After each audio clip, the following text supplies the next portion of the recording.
Hey, how's it going? So this video is going to be a bit different than the one I had planned originally, which I'm going to do sometime soon.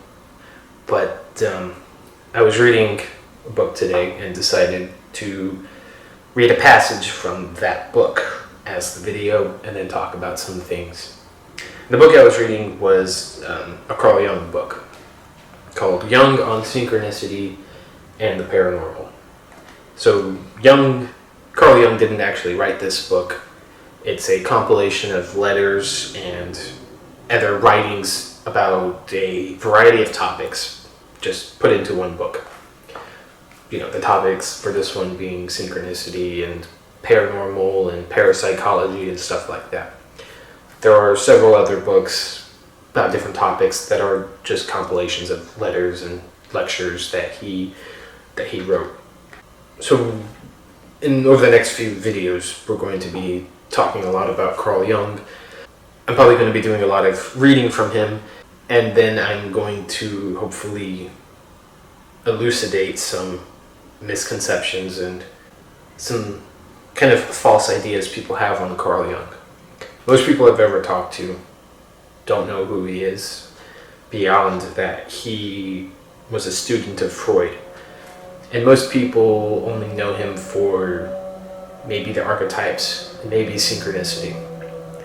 And occasionally people know about collective unconscious and some of those theories. But mostly it's his associations with Freud. And so I need to clarify that now, because Carl Jung was never a student of Freud. They were colleagues. Freud was older and already had his career pretty well established when Carl Jung was still getting into it, but he was never a student of Freud. And they really only worked together they both wanted to explore the psychology of dreams. And they pretty quickly diverted and broke off, because Freud stuck with the idea that it was all about these like sexual complexes. That's what all the dreams and most of psychology was about. These developmental stages and the ensuing sexual repressions and over exposures and stuff like that. All of the Freudian ideas that we know him for. But Carl Jung did not agree that it was so limited. That those things did have a role, but they were very they didn't apply to everyone. Carl Jung was had a much more open mind and was exploring a lot of other things. They both had a lot of contributions to noetic archaeology, which is kind of the psychological knowledge and insights gathered from antiquity. Ancient mythological tales, different things like astrology, which is essentially the psychology and physiology of ancient times, kind of the summary of that. And, various systems like that, divination and just ancient texts. So they brought a lot of that to light. They were both pretty important and instrumental in bringing that to the public eye, even though we don't really recognize that it was them that really brought that information back. They were very instrumental in it. But Carl Jung, in my opinion, easily one of the smartest humans to have ever lived, certainly in the last couple hundred years, and completely underrated in his ideas, in his work and research. He was probably one of the best well-read philosophers out there. He had a lot of inspiration from Nietzsche, who himself was also one of the more well-read philosophers as well. But Carl Jung is obviously, the more modern you get, oftentimes you have more access to these things, especially in the 1900s when everything was being translated into every different language and you had access to a lot of these ideas. He just happened to be the one, I think, the most interested in it, who was studying a very complex field being psychology, and not limiting himself to just the purely empirical scientific way of looking at it, because there's more out there than science would allow explanation for. So Carl Jung, brilliant person, and we're going to be reading a introduction for a translation, the Chinese I Ching, or the Canon of Changes. So he wrote the foreword for an edition of the I Ching, I think published in the 1950s. So basically the video is just going to be me reading a passage from it, or the foreword that he wrote, and then we're going to talk about some things kind of in between. But part of this is to, as a way to introduce some really complex topics that I'm going to be getting into, and a way to also get people more aware of Carl Jung. It's only like two and a half pages. It's not very long. So I'm just going to be reading. I'll take pictures of the text so you can kind of read along. Very complex ideas that require a lot of like web of knowledge. It's just a huge, sprawling network of knowledge that you need to know to begin to kind of understand what Carl Jung was talking about, and what he was studying, what he was interested in. And there'll be a mini passage at the end I'm going to read that kind of summarizes Carl Jung's own thoughts on that, which it'll make sense in a minute. I am greatly indebted to Wilhelm for the light he has thrown upon the complicated problem of the I Ching, and for insight into its practical application. For more than 30 years, I have interested myself in this oracle technique, for it seemed to me of uncommon significance as a method of exploring the unconscious. I was already fairly familiar with the I Ching when I first met Wilhelm in the early 1920s. He confirmed then what I already knew, and taught me many things more. I do not know Chinese, and have never been in China. I can assure my reader that it is not altogether easy to find the right approach to this monument of Chinese thought, which departs so completely from our ways of thinking. In order to understand what such a book is all about, it is imperative to cast off certain of our Western prejudices. It is a curious fact that such a gifted and intelligent people as the Chinese has never developed what we call science. Our science, however, is based upon the principle of causality, and causality is considered to be an axiomatic truth. So when he said about the how China never developed what we call science, they were talking about that in some previous letters, where the kind of Western world was, I don't know about critical, but it was an observation, at least for this time, that ancient China never really had a science that we think of as science. And Carl Jung is going to explain why we consider them to not have science, because it's completely different as a whole, like modem, I think that's a word, a whole like way of looking at the world, completely different from Western thought on this sort of scientific, philosophical end. But a great change in our standpoint is setting in. What Kant's critique of pure reason failed to do is being accomplished by modern physics. The axioms of causality are being shaken to their foundations. We know now that what we term natural laws are merely statistical truths, and thus must necessarily allow for exceptions. We have not sufficiently taken into account as yet that we need the laboratory with its incisive restrictions in order to demonstrate the invariable validity of natural law. If we leave things to nature, we see a very different picture.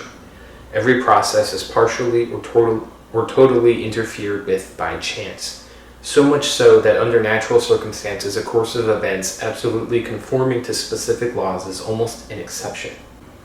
He's basically saying, yeah, if you put things in a lab and study them completely, like 100% study every variable possible, you may get one result, but in nature there's so much going on that we don't know how it factors in. We haven't fully understood, comprehended that chance, this so-called chance, it's a numeric we can't quantify. The Chinese mind, as I see it at work in the I Ching, seems to be exclusively preoccupied with the chance aspect of events.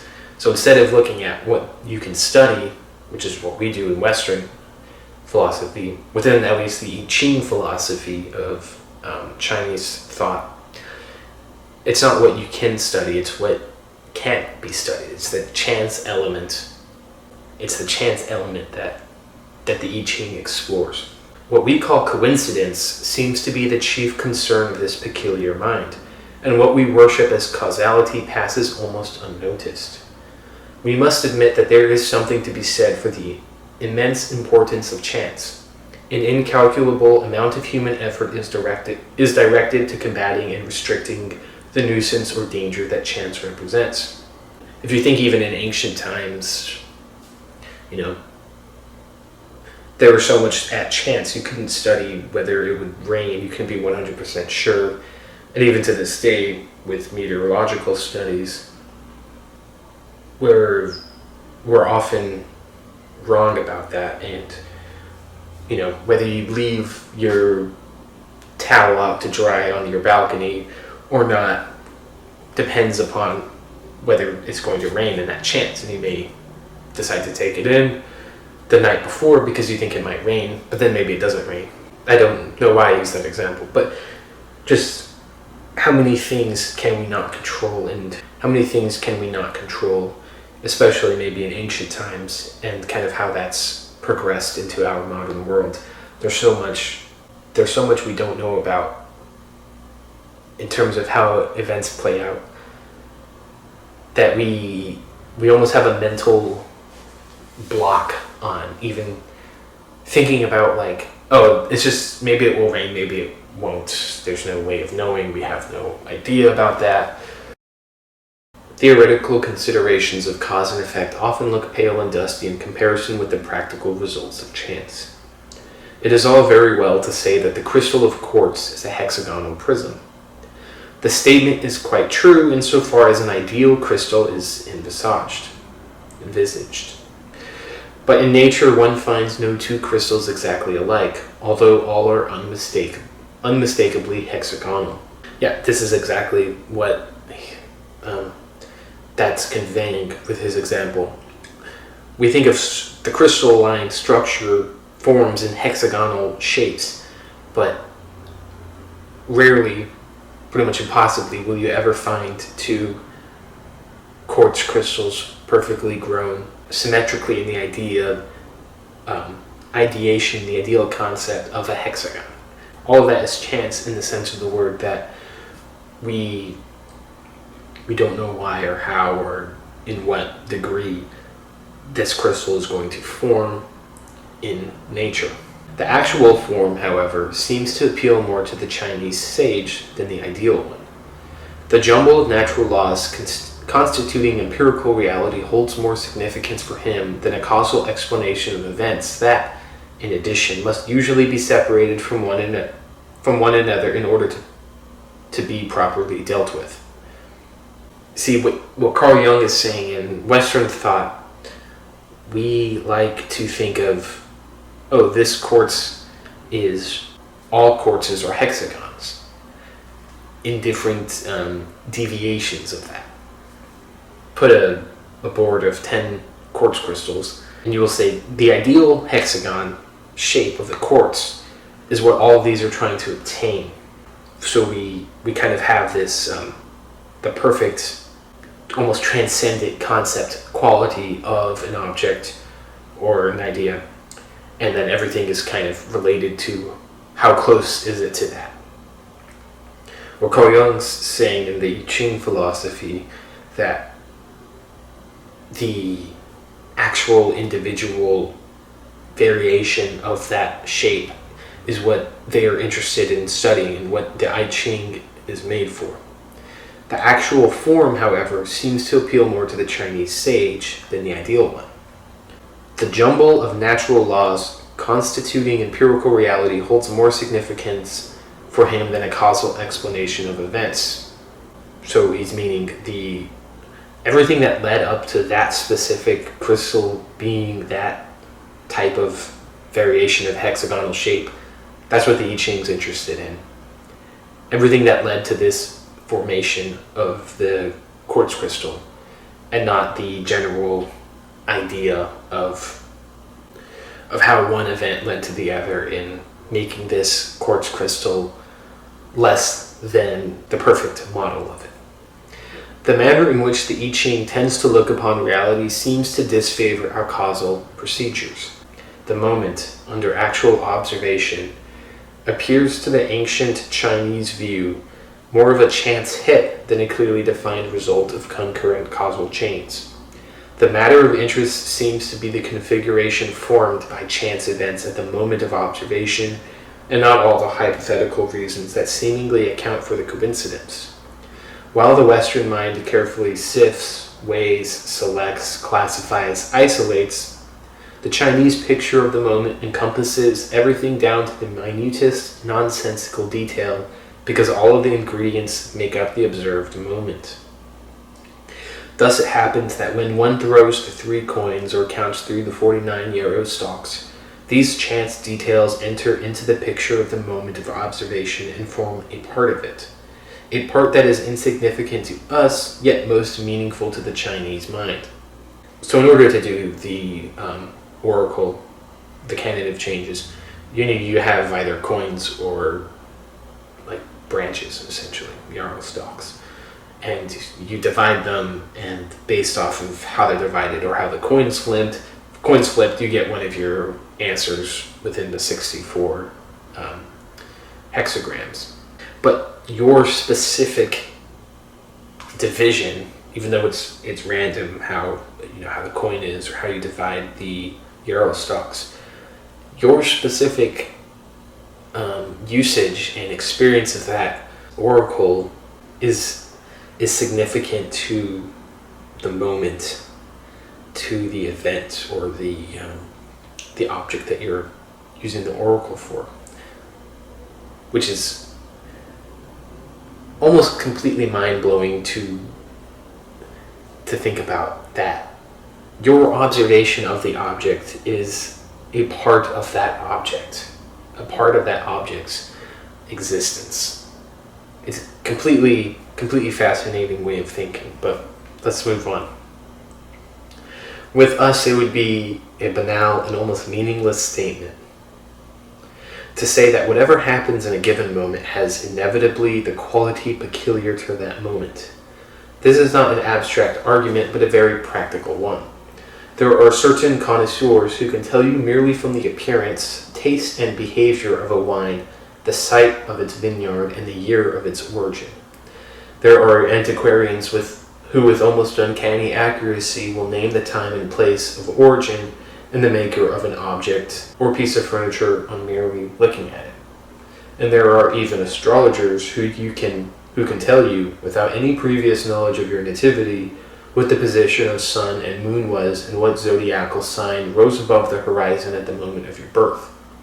In the face of such facts, it must be admitted that moments can leave long-lasting traces. People that are highly skilled at whatever they do, they can tell you where this piece of geography comes from, what tree, what species of tree this is, what make and model, even down to the factory that a certain product came from. And this is going to be relevant to the I Ching. In other words, whoever invented the I Ching was convinced that the hexagram worked out in a certain moment coincided with the latter in quality no less than in time. To him, the hexagram was the exponent of the moment in which it was cast, even more so than the hours of the clock or the divisions of the calendar could be, inasmuch as the hexagram was understood to be an indicator of the essential situation prevailing at the moment of its origin. So for some reason, whoever created the I Ching, the hexagram was the shape, was the form that understanding these moments take on, what it's necessary for. This assumption involves a certain curious principle which I have termed synchronicity, a concept that formulates a point of view diametrically opposed to that of causality.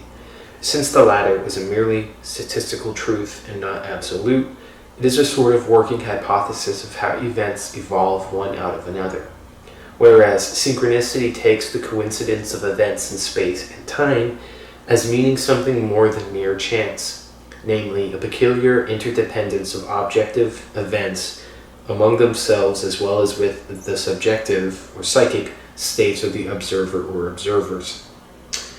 That paragraph is probably the most important in understanding why Carl Jung was so interested in the I Ching. This idea that your observation plays a part in the entire universe, the experience of something maybe you're observing, the object of your observation, that it plays a part in that. You're in that moment in space and time with that object, and you are a part of it and a part of everything else that it's a part of. It's the synchronicity. Everything has a connection of some sort.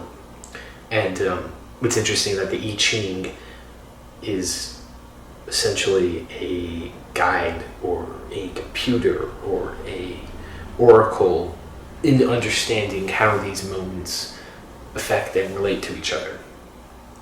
It's like, I've heard it explained, it's like dropping a quarter into, or dropping a coin or a pebble into like a well, and the noise you hear tells you things about how deep the well is, where the water is. It kind of gives you an echo of a situation. But understanding how the I Ching works that's not the topic of this. It will be something to get into later on. The ancient Chinese mind contemplates the cosmos in a way comparable to that of a modern physicist, who cannot deny that his model of the world is a decidedly psycho-physical structure. The microphysical event includes the observer just as much as the reality underlying the I Ching, comprises subjective psychic conditions in the totality of the momentary situation. Just as causality describes the sequence of events, so synchronicity to the Chinese mind deals with the coincidence of events.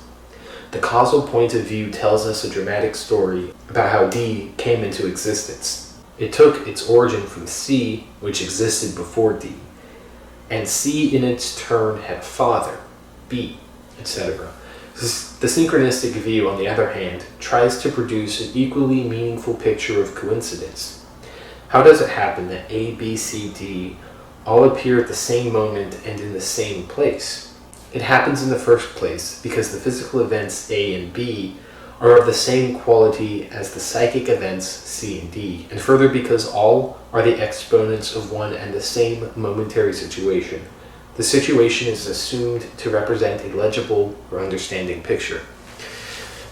Now the 64 hexagrams of the I Ching are the instrument by which the meaning of 64 different yet typical situations can be determined. These interpretations are equivalent to causal explanations. Causal connection can be determined statistically and can be subjected to experiment, inasmuch as situations are unique and cannot be repeated. Experimenting with synchronicity seems to be impossible under ordinary conditions. In the I Ching, the only criterion of the validity of synchronicity is the observer's opinion that the text of the hexagram amounts to a true rendering of his psychic condition. It is assumed that the fall of the coins or the result of the division of the bundle of yarrow stalks is what is necessarily must be in a given situation, inasmuch as anything happening at that moment belongs to it as an indispensable part of the picture. If a handful of matches is thrown to the floor, they form the pattern characteristic of that moment. But such an obvious truth as this reveals its meaningful nature only if it is possible to read the pattern and to verify its interpretation, partly by the observer's knowledge of the subjective and objective situation, partly by the character of subsequent events. It is obviously not a procedure that appeals to a critical mind used to experimental verification of facts or to factual evidence. But for someone who likes to look at the world at the angle from which ancient China saw it, the I Ching may have some attraction. And that's the end of the foreword. But what he was saying about the matches. You drop a pile of matches, it's going to form a shape unique to that moment, and only if you believe there is some significance to the pattern that they fell, does it become meaningful to the observer? If it is meaningful, which is, it's almost redundant and it sounds very subjective to the point where it just sounds like a sham. But somehow the moment and your interpretation of the moment, your feeling, your observation of it is so tied together that how you feel it makes you feel is how it makes you feel. If you look at the matches and it falls in a way that reminds you of something bad that happened, or it looks like something bad will happen, and you interpret it that way, that is the interpretation unique to that moment that applies to that moment. And with the I Ching, it has a system that accurately, I think for people that know how to use it, how to read the I Ching and interpret it, it's extremely accurate in giving you correct interpretations of the results that you get from it. So I want to finish, well, let me just read this next. This is a letter he sent to someone that's going to be kind of what we're going to focus on, but this previous stuff is important as well. Okay.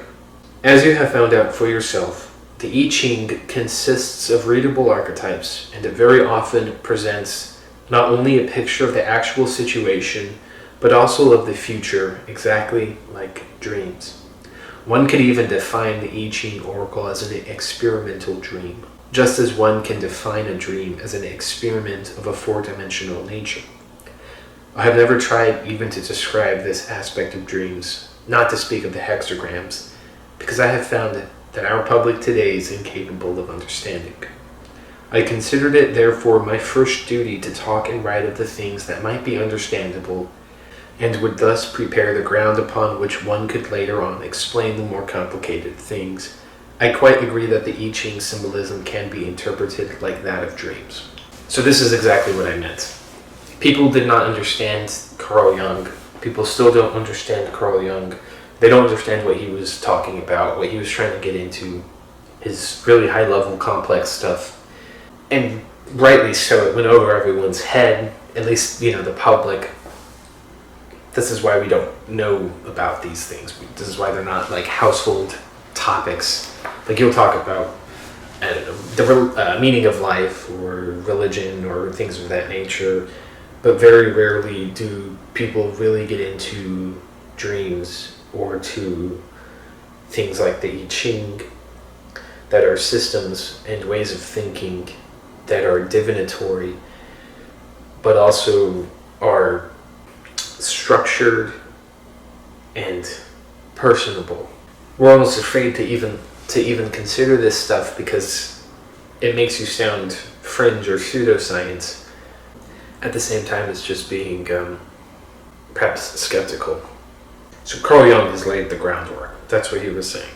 And what we're going to be doing is we're going to look where we can go with that groundwork. What we can do with it, how we can interpret it, kind of what it all means, and how can we progress this knowledge, these ideas that Carl Jung had, the knowledge and ideas that these ancient Chinese people had, and in general all mythology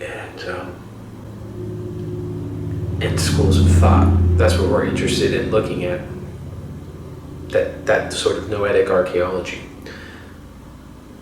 Carl Jung has a huge catalog of ideas. And so we're going to do our best to take a look at those, to study them, and to see where they go, to expand on them, to explore them further, to build upon them. Most people, I think, they like to read something and then they think, oh, well, that's as much as we'll know about that, and they don't really try to understand it themselves. There's no furthering of research or knowledge. People are afraid to have their own ideas on subjects. So that's what we're going to be doing. We're going to be making our own ideas on this subject and seeing where it can take us. Dreams are the final frontier. this is what life is all about, dreams. We're going to talk about this more. We're going to talk about how the I Ching, which operates like a dream, and we're going to talk about how the I Ching can define archetypes, and how the model of the hexagram of the I Ching can ultimately tell you everything about someone's physiology and psychology. It is a system that can psychoanalyze someone without even using the oracle, just its base structure. And then we're going to explore dreams and things of that nature. So hopefully this is interesting to you, because I don't know how well I'm conveying my own ideas or how well I'm explaining Carl Jung's ideas, but it's probably only going to get kind of more complex from here on out. If you're having trouble understanding, or if you just want me to expand on it, let me know. I'll try to make comments, so if I need to make a whole video on it, I'll do that. But yeah, so just stay tuned, and I'm back in a couple of days with another video. Thanks for watching. Peace out.